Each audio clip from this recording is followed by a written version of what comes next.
भारत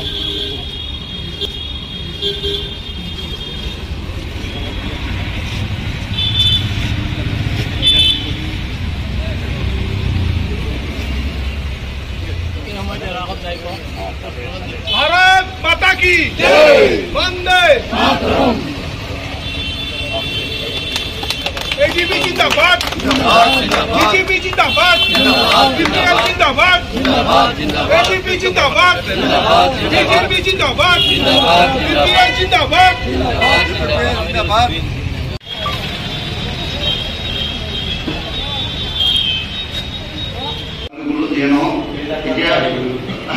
এতিয়া পৰৱৰ্তী কাৰ্যসূচী অনুষ্ঠিতভাৱে চলাই দিয়াৰ কাৰণে আমাৰ বঙাইগাঁও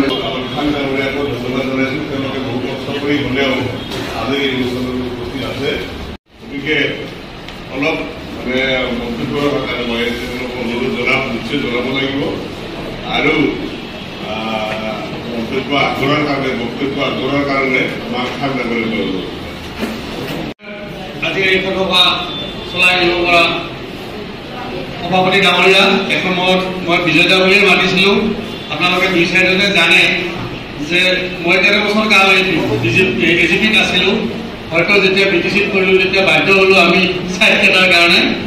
তো আমাৰ সভাপতি ডাঙৰীয়া আৰু আমাৰ বিজেপিৰ সভাপতি ডাঙৰীয়া আৰু আমাৰ কাজলগাঁও মিউনিচিপাল বৰ্ডৰ ভাইচ চেয়াৰমেন আমাৰ লালমোহন ডাঙৰীয়া, আমাৰ এজিপি বিজেপি আৰু ইউপিপিএলৰ বিভিন্ন বিষয়ববীয়া আৰু সদস্যসকল, যে নহওক আজি আমি একত্ৰিত হ'বলৈ পাই খুবেই আনন্দিত যে আজি এনডিএ চৰকাৰৰ জৰিয়তে আজি আমি কোনো ধৰণৰ জাতি ভেদ প্ৰথা আমাৰ মাজত নাই। আজি বহুতেই কৈছিল যে বিজেপি চৰকাৰ ধৰ্ম এগেইনষ্টত যোৱা বা বিজেপি চৰকাৰে মাইনৰিটিৰ এগেইনষ্টত থকা এনেকুৱা ধৰণৰ আমিও এসময়ত শুনিছিলোঁ। কিন্তু গতানুগতিকভাৱে আজি ভাৰত স্বাধীন হোৱা ৭০ বছৰ পিছত আজি প্ৰমাণিত হৈ আছে যে আমাৰ এনডিএ চৰকাৰৰ জৰিয়তে আজি যিমান চাকৰি বাকৰি হৈছে মাইনৰিটি মানুহে তাত অধিক চাকৰি পাইছে, যাৰ কাৰণে আজি গোটেই ভাৰতবৰ্ষজুৰি আজি মাইনৰিটিৰ লোকসকলে দলে দলে আহি আমাৰ এনডিএ চৰকাৰক সমৰ্থন জনাই আছে। আৰু আমি ইউপিপিএল এজিপি আৰু বিজেপি তৃতীয় দলৰ আমাৰ যি দুটা কেণ্ডিডেট আমাৰ ইয়াত আছে, যে আমাৰ ১ নং কোকৰাঝাৰ আৰু আমাৰ বৰপেটা, আমাৰ ফণী ভূষণ ডাঙৰীয়া আৰু জয়ন্ত বসুদেৱ ডাঙৰীয়া, দুজন প্ৰাৰ্থীয়ে যে আমাৰ ১.৫-২ লাখ ভোটৰ ব্যৱধানত জয়ী হ'ব, সেইটো পেপাৰ পত্ৰিকা চালেও হ'লে আপোনালোকে গম পাই আছে।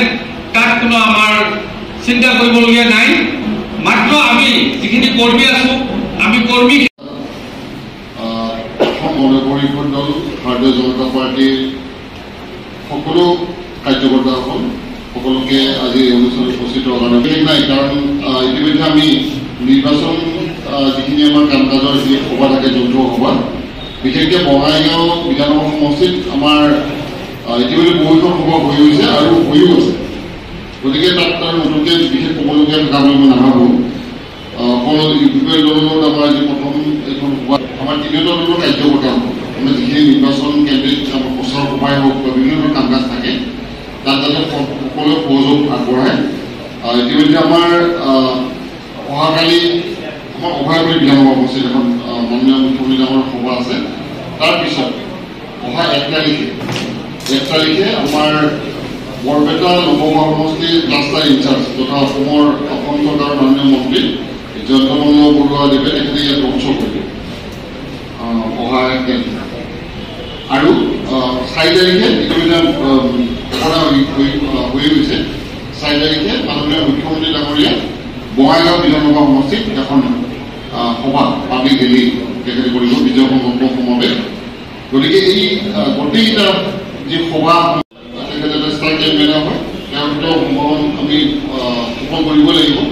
লগতে আমাৰ যি ৰোড শ্ব' থাকিব, ৰোড শ্ব'টোৱেও আমাক যথেষ্ট প্ৰভাৱ পেলাব। মাননীয় ফণীভূষণ চৌধুৰীৰ কথাটো গোটেই অসমত এটা চৰ্চিত নাম আজিৰ তাৰিখত। আমাৰ ১৪টা লোকসভা সমষ্টিৰ ভিতৰত অকল আমাৰ যি বৰপেটা লোকসভা সমষ্টি, ফণীভূষণ চৌধুৰীৰ নামটো যথেষ্ট চৰ্চিত নাম। গতিকে তেখেতটো বিজয় হ'বই। কিন্তু আমি ভাবোঁ যে আমাৰ এই সন্মানীয় ব্যক্তিগৰাকীক আমি কম ভোটৰ ব্যৱধানত আমি বিজয় কৰিব খোজা নাই। আমাৰ এটা সন্মানজনক বা ৰেকৰ্ড সংখ্যক আমি এটা ভোটদান কৰিব পাৰোঁ। আমাৰ উদ্দেশ্যটো সেইটো। গতিকে আমি তেনেকুৱা এটা উদ্দেশ্যৰে যদি যিমান আমাৰ কাৰ্যকৰ্তাসকল আছে সকলোৱে যদি তেনেকুৱা ধৰণে আগবাঢ় আপোনালোকে দেখিছে যে যদিও আমি অনানুষ্ঠানিকভাৱে পূৰ্বৰে পৰাই আমি মিত্ৰজোঁটৰ দল তিনিটাই ইয়াত নিৰ্বাচনী কাম কাজ চলাই আহিছিলোঁ, কিন্তু আজি সেই তাৰ পৰিৱৰ্তে আমি আনুষ্ঠানিক ৰূপ দিছোঁ।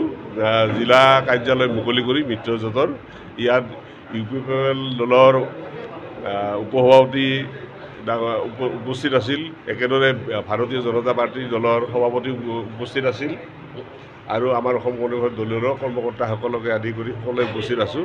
ইয়াত সুন্দৰ অপেনিং হোৱাৰ পিছত অহা কেইদিনৰ নিৰ্বাচনী কাম কাজ আমি এই কাৰ্যালয়টোৰ পৰা সুচাৰুৰূপে চলাই নিম।